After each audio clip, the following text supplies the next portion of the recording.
Alors voilà, je m'appelle Yves Agit, je suis neurologue et nous avons écrit un livre qui s'appelle L'homme glial avec Pierre Magistretti. Pierre Magistretti, je suis médecin et neurobiologiste et je travaille sur ces cellules envoûtantes que sont les cellules gliales depuis une trentaine d'années.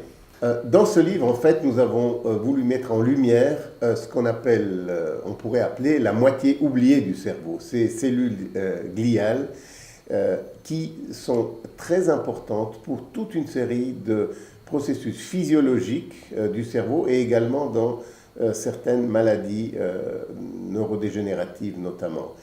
La pensée, jusqu'à preuve du contraire, c'est quelque chose d'immatériel. Comment un cerveau matériel produit de la pensée immatérielle?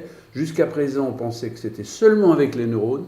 En réalité, on est obligé de tenir compte de la présence des cellules gliales qui jouent peut-être un rôle encore plus important qu'on ne pense dans la production de nos pensées normales ou quand elles sont anormales, malheureusement, dans certaines maladies du cerveau. Alors, par rapport aux maladies, ce qu'il faut noter, c'est que l'industrie pharmaceutique s'est focalisée pendant ces 30 dernières années sur les neurones comme cible thérapeutique. Eh bien, l'idée de ce livre, c'est aussi d'ouvrir l'horizon pour qu'on se dise on peut développer des médicaments pour traiter notamment les maladies neurodégénératives en ciblant les cellules gliales.